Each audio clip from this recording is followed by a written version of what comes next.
مسلم میں روایت ہے حضرت عثمان بن عفان رضی اللہ عنہ کی، اس نے فرمایا جس نے عشاء کی نماز جماعت سے ادا کی گویا اس نے آدھی رات کا قیام کیا، قیام اللیل، نصف اللیل تک قیام کیا، آدھی رات تک. اور جس نے فجر کی نماز پڑھی با جماعت اس نے پوری رات کا قیام کیا، بقیہ آدھی رات کا قیام کیا. تو گویا اس طریقے سے عشاء کی نماز با جماعت پڑھنا اور فجر کی نماز با جماعت پڑھنا قیام اللیل کا ثواب دلاتا ہے.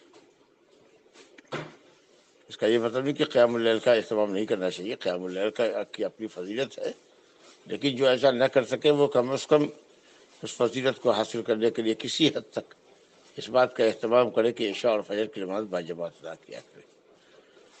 اور موطا امام مالک میں صحیح سند سے ہے کہ حضرت عمر بن خطاب رضی اللہ عنہ نے ایک مرتبہ سلیمان بن ابی حسمہ کو فجر کی نماز میں نہیں پایا تو اس کے گھر گئے پوچھنے کے لیے.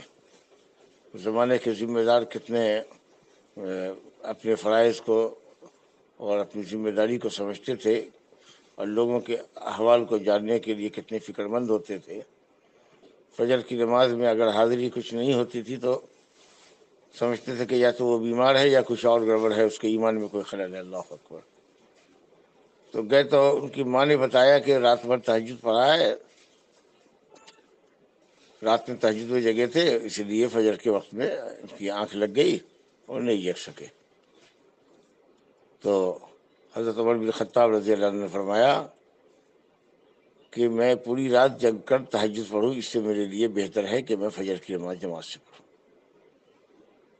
تو یہ ہے فجر کی نماز کی اہمیت. اور اس کے علاوہ بھی احادیث کی کتابوں میں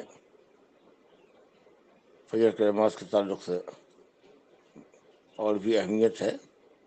اگر آپ اس کو حدیث کی کوئی بک ہو تو آپ اس میں دیکھیے صلاۃ الفجر کے سلسلے میں، اور بھی روایتیں آپ کو ملے گی انشاءاللہ تعالی. اللہ توفیق دے. السلام علیکم.